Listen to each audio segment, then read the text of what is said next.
രാവിലെ എഴുന്നേറ്റ് ഒരു ഗ്ലാസ് കാപ്പി അതെനിക്ക് നിർബന്ധമാണ് കേട്ടോ. അപ്പം അങ്ങനെ കാപ്പി കുടിച്ചുകൊണ്ടാണ് രാവിലത്തെ ജോലികൾ കിടക്കുന്നത് കേട്ടോ. രാവിലെ കുഞ്ഞ് സ്കൂളിൽ വിടാനുള്ള തയ്യാറെടുപ്പാണ് കേട്ടോ. അപ്പോൾ ആദ്യം തന്നെ പാല് സിറ്റൗട്ടിൽ കൊണ്ടുവന്ന് വെച്ചിരിക്കും കേട്ടോ. അങ്ങനെ അത് പോയെടുത്തു.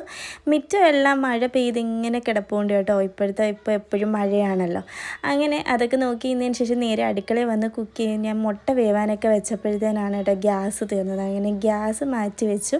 എന്നിട്ട് ബാക്കി പരിപാടികൾ ഉടന്ന് രാവിലത്തേക്ക് ഇഡലിയാണ് കേട്ടോ. രാവിലത്തേക്കല്ല, കുഞ്ഞിക്ക് സ്കൂളിൽ കൊടുത്തു വിടുന്നത് ഇഡലിയാണ്. അവൾക്ക് ഭയങ്കര ഇഷ്ടമാണ് ഇഡലി.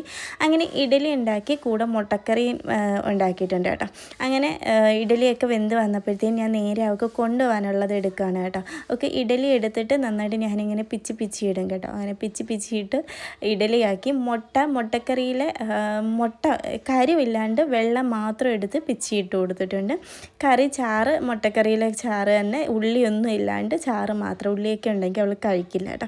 അപ്പോൾ അങ്ങനെ ലഞ്ച് റെഡിയാക്കി. പിന്നെ സ്നാക്സായിട്ട് കുറച്ച് ചിപ്സും വെച്ച് കൊടുത്തിട്ടുണ്ട്. പിന്നെ ഡാർക്ക് ഫാൻറ്റസിയുടെ 2 ബിസ്ക്കറ്റും വെച്ച് കൊടുത്തിട്ടുണ്ട് കേട്ടോ. പിന്നെ കുറച്ച് വെള്ളം കൂടെ എടുത്തപ്പോഴത്തേന് അവളുടെ ലഞ്ച് റെഡി ആയിട്ടുണ്ട്. അങ്ങനെ അവളെ ഒരുക്കി സ്കൂളിൽ വിടുകയാണ്. അപ്പോൾ വീഡിയോ എത്രയുള്ളൂ, ഇഷ്ടപ്പെട്ട ലൈക്ക് സബ്സ്ക്രൈബും ചെയ്യണേ. See U.